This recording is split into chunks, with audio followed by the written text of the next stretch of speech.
maa ngi leen di fay bu baax waa Torino Media TV di la remercier sa invitation bi te nag ILEL Institut moo ñëw pour présenter leen gaamam yi nga xam ne moom lay def ci produit bio. waaw soxna si gis nañu ay produits yu bëri yi nga xamante ni dañ ko exposé fii. ndax mën nañu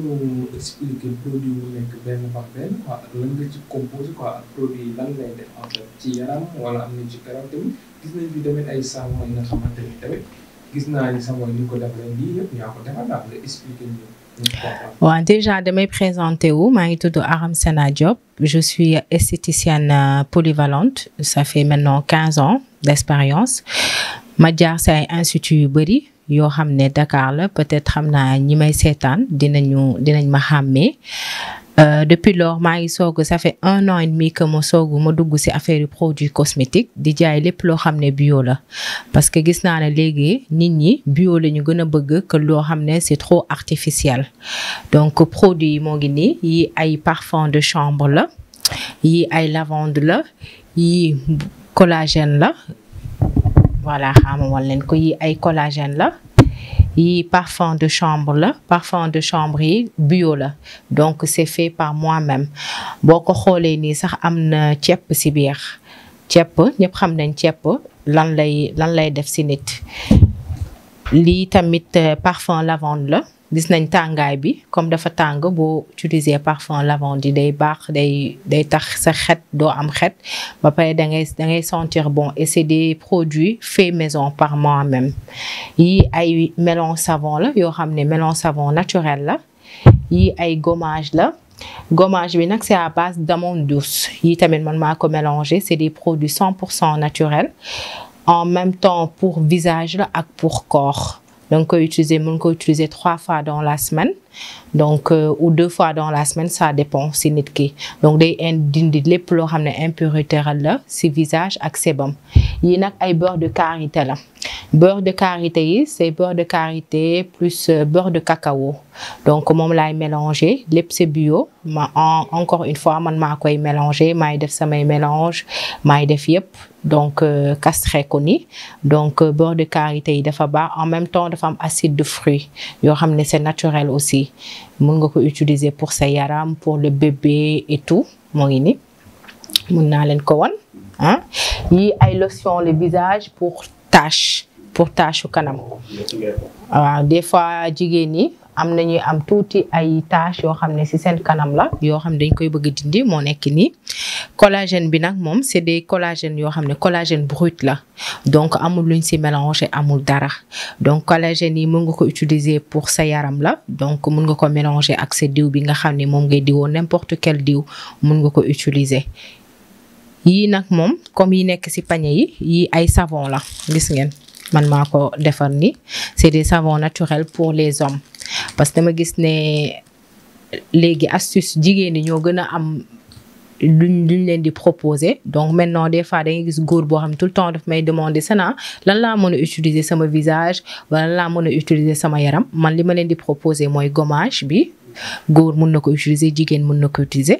en même temps beurre de karité yi beurre góor ak jigéen yëpp mën nañ ko utiliser lavande yi aussi góor ak jigéen yi na ay savon visage la pour góor donc moom laa jël def ko fii moo nekk ci panier bi gis ngeen moom lañ def ni pour góor yi pour seen kanam yi pour le matin donc tout le temps dama leen di conseiller ñu koy utiliser le matin et le soir donc bu ñuy sangu rek moom la ñuy diw seen kanam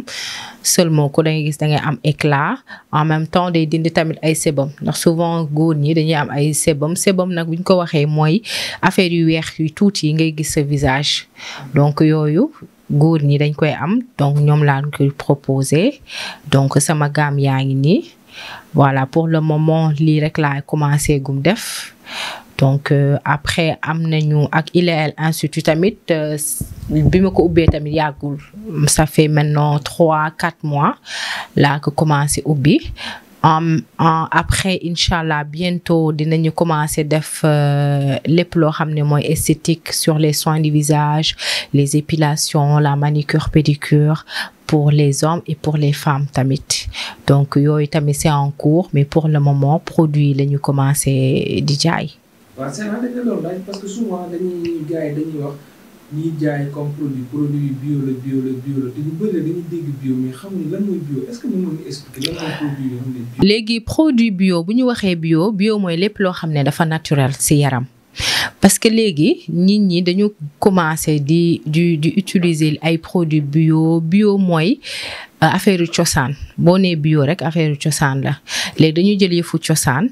indiwaat ko di ko créer di ko def di ko mélanger ak suñuy produit boo gisee sax ne gommage bi ma leen di proposer à base d'amande douce li gommage bi à base de ceeb la comme ceeb bi ñu lekk à base de ceeb la.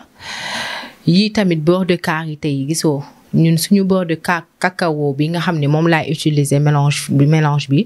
Côte d'Ivoire laa koy jëlee donc même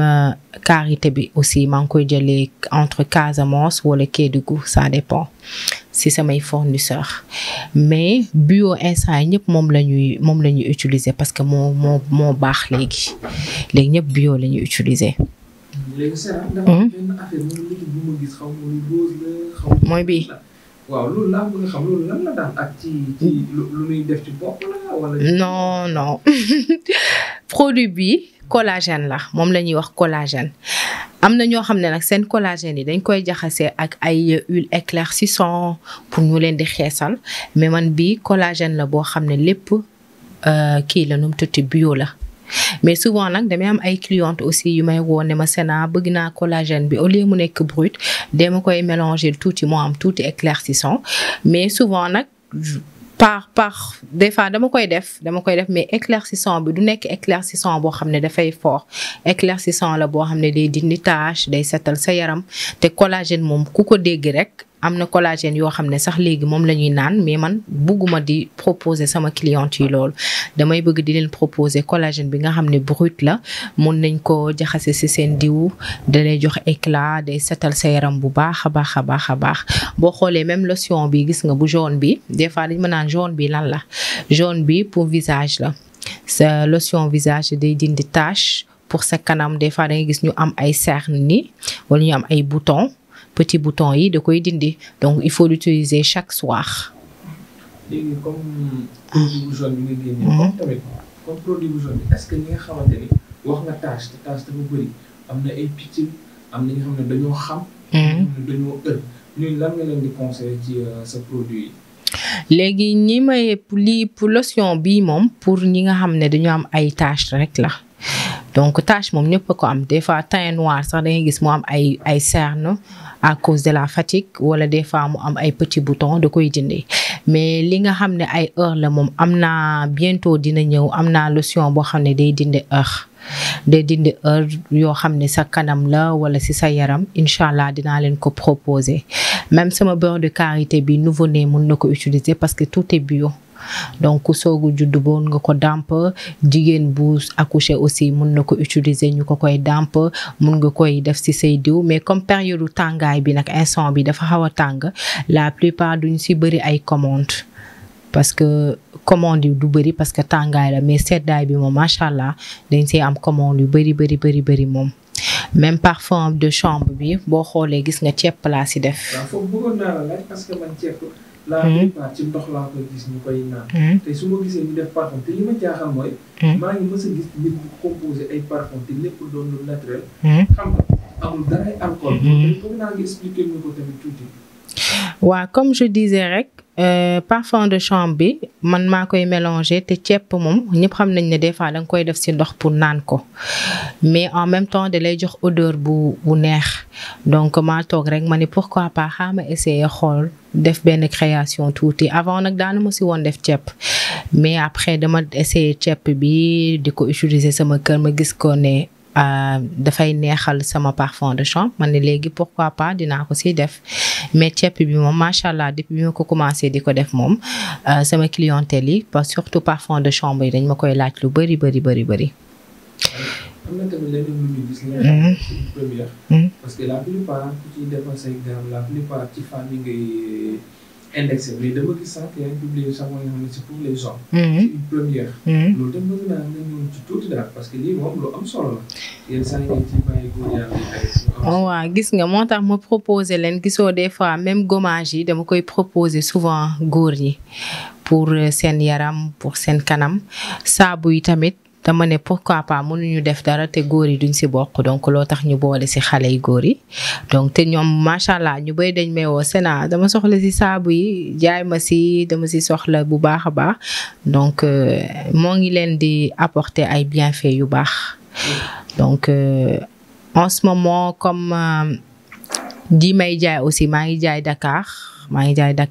ngi jaay aussi en France aux États-Unis commencé nañ ma di ma xam nànk-nànk te j'espère bien que dina yokk bu baax a baax a baax a baax a baax.